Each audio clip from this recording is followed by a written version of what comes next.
It's June 22nd, which means it's my 26th birthday. I'm about to go out with a few friends. We're gonna go to a different city and probably hit up an art gallery, bookstore, some queer shops. I'm also hoping we can have a picnic for supper because it's just been raining and storming all of June, and it would be really nice to spend some time outside now that the sun is actually up. And I thought I'd show you my outfit for my birthday. In my last vlog, I just recently thrifted this vintage denim tee. It has Goofy riding a bull on it. And I'm also wearing my brown baggu bag as well as some thrifted mustard yellow shorts, if you can kind of see. And then I'll otherwise be wearing just some plain white sneakers. So yeah.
So it's the day after my birthday. I took a slow morning to just drink coffee and read, kind of dozed in and out of sleep for a few hours too. I feel really happy. I had a great time. I also wanted to take a moment to show some of the cool gifts I got. My birthday kind of sprung up on me. I've been so busy this June that it kind of just all of a sudden was happening, and I felt kind of overwhelmed by the gifts I got because they're so lovely and feel very me, and receiving gifts like wasn't even in my mind. So yeah, I thought I would show you one thing from each of my 5 friends that I have seen this birthday. My friend Bo got me this cute little mint Snoopy plushie. Taya got me this really amazing mug. It has this greeny yellow chartreuse color in the inside. It's a really cool loopy handle. Almost a pen type blue grid pattern as well. It's honestly now the best mug I own. And then Miranda got me this amazing 90s kind of juice water cup. I'm taking this on every road trip. And then my friend Bongani got me the newest edition of Juxtapose, which I've definitely talked about on this channel before. I love this magazine. It's an arts and culture magazine, but one of my favorite things about it is it has such amazing full page prints that you can cut out and make as wall decor. I'm just trying to find one here. So like this dog in a curtain, for example, would look great. Actually, that cowboy guy right there is from a Juxtapose magazine. And then lastly, my amazing partner got me some of Alok's merch. So there's this cute tote bag with a graphic design of their face on it, as well as their poetry book. And I love Alok. I admire them so much as an artist and an activist. I've never read any of their stuff though. I don't know why, but I can't get a hold of their stuff. Even though I work in a bookstore, I just don't think they sell in Canada. I'm guessing these would have been very expensive to ship over, so I'm very grateful for this. All of these gifts are just so me, and I feel very, very seen by them. I love my friends. They make me so happy.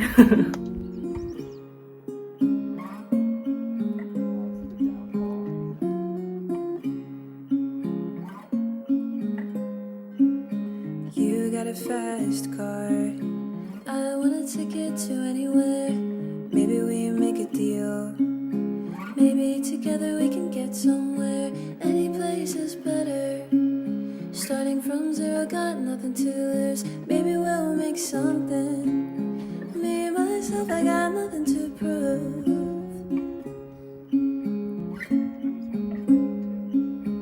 You got a fast car. Is it fast enough so we can fly away? We gotta make a decision. Leave tonight or live and die this way.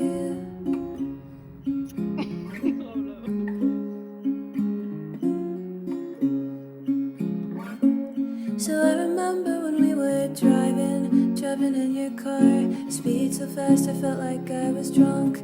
City lights lay out before us, and your arm felt nice wrapped around my shoulder. And I had a feeling that I belong. I had a feeling I could be someone, be someone, be someone.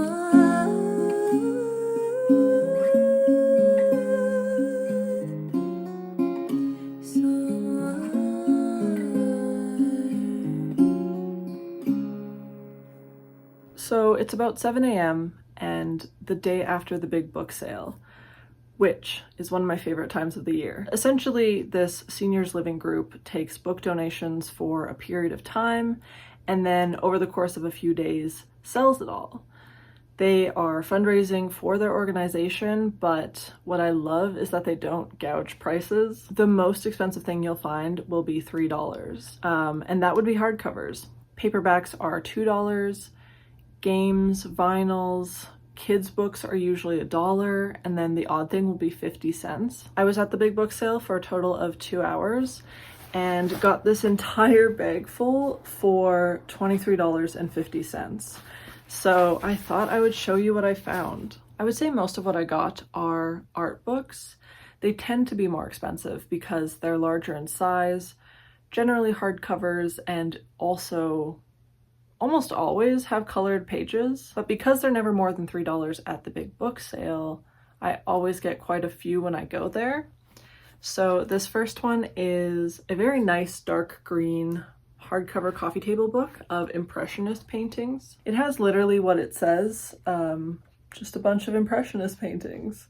Some little write-ups, but there's also full pages of art as well, which I like. I also got a corresponding one. Not because I'm a huge Impressionist fan, I just think someone who was donated a lot. This one is called Impressionist Picnics, which is a bit more niched, but I thought this concept was so interesting because alongside the paintings are various recipes, essentially different food you can take on a picnic. And then I also got one called Photography for the Joy of It, and I really like that it's filled with just these really random candid photos. It's really cool to just have this random collection of average people's photos. They're not overproduced or exceptionally professional, and that's what I like about it. The last art book I got is from Dominique Blaine. I don't know too much about her right now, but I'm planning to do research after reading this book. She seems like a multidisciplinary artist, specializing in photography, has a lot of heavy art, some photos of like the White House and different Black movements. I really liked this page in particular. It's what caught my eye at the big book sale. A row here with a couple bullets and what looks like a lipstick. So yeah, I'm quite eager to go through that one. When I was done looking through the art books, I went to the poetry section next. and the selection wasn't as good this year, so I only got a couple. The first one is called Women Reading in Bath, which is also very niche, just kind of like impressionist picnics. I don't know why this is a thing, but yeah, I flipped through this book. I read a few poems and really liked them, so I have high hopes for that collection. And then I also got Winter Trees by Sylvia Plath. I've never read this one before, and in fact, I haven't read a lot of her works. I feel this kind of way about Sylvia Plath where I do like her writing, but simultaneously recognize her as a bad person. And so I've never bought any of her books new, nor have I ever wanted it to come across like I promote her.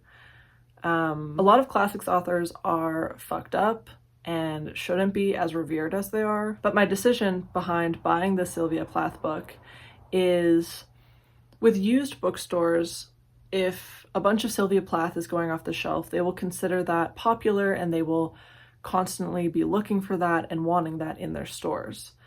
With the big book sale, anything that's not bought just goes into the landfill. They're never shopping through titles. This isn't a year-round event. It's just random books thrown into a warehouse. So when I saw this book for $1, I picked it up. I want to treat it mostly like looking into the history of poetry. Oh, and one that kind of has a similar cover is Writer to Writer, both Blue Blob. And I picked this up for the exact same reason, just to do some research. I also think that this is just a nice display book for a coffee table or just to leave out as decor. In the fiction section, I found this really cool cover. I love the Pulp Fiction vibes, the colors, the way the table's set up. It also seemed kind of interesting, but I'd be lying if I didn't say I mostly got it for the cover. Cookbooks were on sale for 50 cents because they had roughly 5 million.